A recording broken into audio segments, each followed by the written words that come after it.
Ladies and gentlemen, welcome to another Brian Decoded episode. Tonight, I want to start off with a story about what gets you paid. And it's a story about my first job in the United States. I just immigrated to the United States. It was October 2013. In the same day, I got a job offer from Craigslist. I got the driver's license so I can actually drive to work, and ultimately bought the car. All these three things happened at the very same day. The car was used, Trailblazer. It was very old. I love that car. It was my first car when I arrived to this country. Good memories about that Chevy Trailblazer. It was super big, the biggest car I ever had in my life. Anyhow, so I get this job, and the crazy story is I've tweeted a few times about it. I got a job as a web analyst doing pay-per-click Google ads in order to drive traffic for the sake of getting leads. And I was the only non-American in the office. It was suburbs. It was Northbrook, north of Chicago. I used to drive 1 hour, 15 minutes just to get there. In the worst winter of my life, that winter, 2013, 2014, was the coldest motherfucking winter I ever experienced. So I come over there, and people start hating on me, and I didn't even understand why. I was just like, I would come to work mortified. I moved my income from $4 an hour. That's what I was making in Serbia as an outsourced consultant and a marketing manager of an e-commerce store. And I come to the United States, start making like 20 an hour. It was like 45,000 a year. It was 2013, so like that's like 70,000 now. Anyhow, with the inflation and everything, rolling back, and I start just working. I'm there. I want to keep my job. Everything's on the line. My bills are paid. I got to pay off like a portion of that car. I got to pay my rent and everything. And it just blew my mind. Like I'm arriving to the United States, and it's like I can save somehow some money. Like I was like very big on saving. I remember when I got here, like saving was everything. Like save every dollar. And other people noticed that I would just like get stuck in the computer and I would just work. And I would try to do my best possible job. And no one outside of me was actually working. There's a meme, I'm gonna skip it this time, but nobody's working. Skipping the profanity part. Nobody's working. And they start seeing me as a threat because the guys that hired me, Peter and Richard, they start loving this. Like this guy is actually putting in legitimate work. He's putting in the effort, and they start favoring me. And because the bosses started favoring me, there was like a little bit of a clique over there of people that are just like coming to work not to get too exhausted from working for someone else. They're just like getting there to get by. And I didn't realize that at the beginning, but me being a foreigner, the only foreigner in the office, I kind of got picked on. And the strange part is that I started wondering, why do I even have this job? No one likes me over here. Like, what is wrong over here? It's just like not fair. Like I didn't come over there to argue with anyone or anything. I just wanted to keep my job. That job was everything for me back then. Like literally everything I've got was that job. It was a part of my identity. It was giving me purpose. It was giving me a sense of sanity because I clinged on to it. So I started working super, super hard, and the bosses noticed that. And the only logical answer to the previous question was, I am getting this paycheck because the two guys that are the owners of the company feel good about paying me. So that's the only thing that gets you paid. How you make other people feel. That is the ultimate paycheck. And nothing changes. Whether you work for someone, you have a centralized source of how you make someone feel. The opinion of a person that's paying you is more important than anybody else's opinion because they're paying your rent, they're paying your car, they're paying your food. So, in a nutshell, you start realizing it's like a subordinate position, but it's a reality of things for most people. Most people have jobs. So, therefore, the opinion of your boss is the most important opinion that you need to be worrying about. You can diversify that opinion by getting multiple bosses, like in form of clients, or you can even diversify further by having customers, right? So you are not overly concerned about what an individual thinks of you, but what the market thinks of you as a whole. And that is how I started realizing that I'm not being paid by the work that I produce. I am being paid by how I make other people feel. And that stuck with me. That was a realization. That was an epiphany. Like, if all of these people hate me and I still have a job because these two guys liked me, what does it tell you? It tells you one thing, that their feelings trump everything else. That's the gospel of how the money's coming into your pocket. That was a massive revelation for me. And when I realized that, I've done everything in my power to uphold the perception of extremely hard worker. It wasn't hard to uphold that perception, but I started realizing that it's even more important than the work itself to be perceived as someone who's working hard. Everyone that knows me knows that I project that image, but also everyone knows that's not fake. Big, important distinction. That you project the actual reality and not the subjective feeling of what the reality is.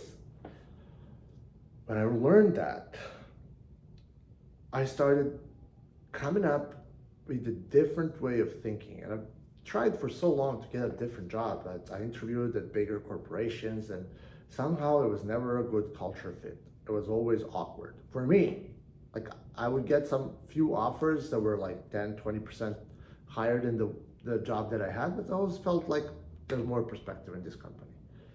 But this realization is probably far bigger than the story about that employment. This realization that other people's feelings are your ATM card, is your debit card, it's your credit card. Other people's feelings determine how much you get paid. It just blew my mind because it flipped everything I knew about money on its head. It just was such a profound, ridiculously profound realization that it made me think differently about everything else moving forward. So a few years later, or actually a year later, I start side hustling, and now I have other people that are making happy, and other people are paying me. So the habit pattern has been established. Making people happy gets you paid. Like, managing other people's feelings, expectations, and emotions is a paycheck mechanism. And the only way I could do that was in person, because I wasn't as good of a writer back then as I am now. I wasn't as good of a communicator as I am today, as I am now. Pardon me, I'm getting tired over here. And these are fully improvised, no script, nothing. Just storytelling from the top of my head. So I want to extrapolate this idea, because this idea is the cornerstone of my entire life's philosophy. We will move now, this idea is we'll leave it as a backup, and we'll get back to it in a few.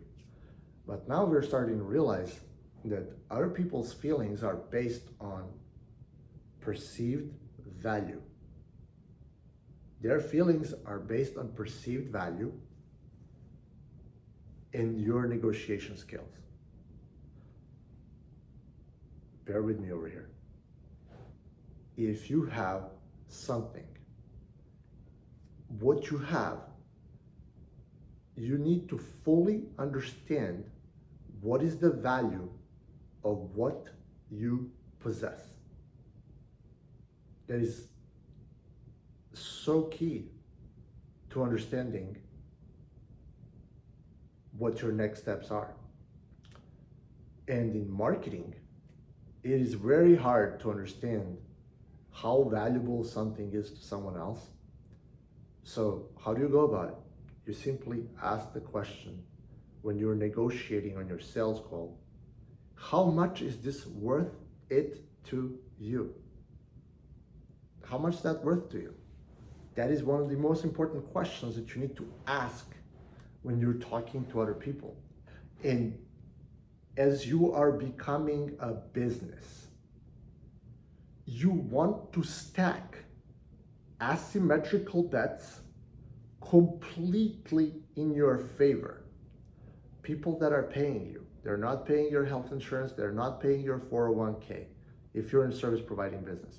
If you're selling a course or you're selling education or micro education or one-on-one coaching, these people are not paying your health insurance. They're not paying your 401k. They're not taking care of you.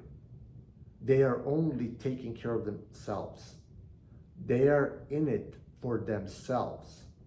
So your duty as an entrepreneur is to, number one, figure out what is the maximum value I can extract here for myself while delivering exactly what the client is communicated as that they will get. Pardon my butchering the English over there, but I'll repeat. Maximize the value that you're capturing while delivering exactly what you've promised. Simpler, but absolutely essential, because the proper value exchange, a tangible balance between what you are taking and what you are offering is achieved. That is good karma. That is good energy. That's a positive review on platforms.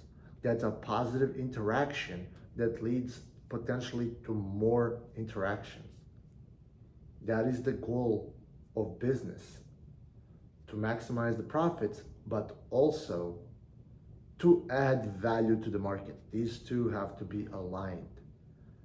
And if you can't align them perfectly because you lack experience, equalize it in such a way that the customer gets more until you figure out what is the equal level. So just be generous when you don't know how much. But when you do learn, charge what you're worth. That, my friends, is how you stay in business. Why? You are of no good to anyone if you are not profitable. You are of no good if you are stressed out. The market doesn't need people that are not happy. You need to have enough food on the table. You need to not worry about the bills so you can produce. And in order to achieve that, you need to learn how to negotiate. And after doing like 3,500 sales calls over the last 10 years, I can just verifiably say one thing. A big chunk of people that I've found on Upwork and other freelancing platforms are trying to one up on you. And you need to recognize the language. We went to a point where if we see caps lock, if we see you must have this, or we have a language that is communicating that a person posting a job is an asshole, in realistic sense of the way, we would not even apply for that job. So as a service provider, you have a higher lever of control of whom you are working with. And having good clients is absolutely essential for the survival of any service-based business. It is essential that you have good vibes. I would do jobs 10, 20% cheaper if I knew that the client that we're working with is going to be nice. And actually we're gonna put incentives in place that if people are nice and polite, then we're gonna give them like a rebate or something. Why? For me as a business owner, if I have a polite customer in my business, that means that my employees are happier because they're not dealing with an asshole. And then they stay longer, and then they make me more money, and they learn better, and they retain clients, and the entire business goes in this positive spiral loop where everything gets better. It takes only one asshole client to lose one employee here, and that spirals out into lacking resources in the other projects, and then everything goes to fucking shit. It's just the way it is. Like, I know exactly when I see an asshole client and they mistreat my employee, I fire the client. It does happen. And I think that any reasonable client potentially watching this, because this is not geared for the clients, but you never know, would say, yeah, Brian's doing the right thing. Because at the end of the day, when you're an agency owner, you are doing an immense level of arbitrage of the supply and demand and making sure that all parties involved, including myself, are coming satisfied out of this. Employees getting good tasks, clients getting good deliverables, I'm getting healthy profit. It's a balancing act of different energies between all of these actors in the field. So I want to come back to negotiation. The best negotiation happens effortlessly. If you need to convince someone, you are already losing a sale. If you are in a convincing mode and you're coming out of scarcity, you are getting a worse deal. It's always who needs them more. And you need to control your emotions in this sales process in order to get your worth. You have to have healthy margins. You have to be profitable. You cannot be getting a gig just so you can fill your quota. Because if you are, it means you don't have enough leads and that means that you're living in scarcity. So if you're stuck with a deadbeat prospect that wants to nickel and dime you, stop right there. Don't do it. Go send more cold emails, send more cold DMs, run more ads, get a new lead, healthier lead. The only way you can be choosy about whom you're going to work with is when you have a next call scheduled. That is what you need to be focused on. When you're a solo founder or small agency owner or a freelancer, you have a client that you don't like, change the client. One life, too short to deal with people that are assholes. And there's plenty of them, especially on platforms. The sooner you learn how to hunt your own clients without relying on Upwork, without relying on Clutch, without relying on a lot of different things, but the more autonomy you have, the better off you will be. One sales call per day philosophy is guaranteed to work on a $0 investment. You need a LinkedIn account, you need cold email, you need Twitter account, I need maybe Instagram, whatever you want. It doesn't really matter at the end of the day. You have a capacity to put discipline and systems in place that can ensure one qualified lead per day. Because sometimes when you're relying on search engines and keywords and platforms like Upwork and Clutch, you don't have a total control of whom you're going to talk to. And that is the scary part, because you always have to improvise. And that costed me a lot of money that I didn't niche down. It took me like good 5 years, 5.5 years before I kind of figured out what niche I want to tackle and serve. That was the big problem that was left unresolved for so long, that was preventing me from scaling into multiple 7 figures, because it was a big roadblock. Like, it's very hard to scale when you're offering custom service every time around, which is what we've done. And it gives us some other flexibility. There, for example, our old partner, they started a moving company, like an agency that's serving moving companies. And when the COVID hit, their business like took a big hit because no one was moving during COVID. So they were really left in a gutter. The whole market shifted and changed, and they lost and churned a lot of clients. And these clients came back years later, but in that time it was very scary. So, but the COVID was a godsend for us. That's the year when the alpha efficiency blew up. That was the year where everything changed. Like, I'm actually in business. So you knowing how to negotiate means you know how to capture value.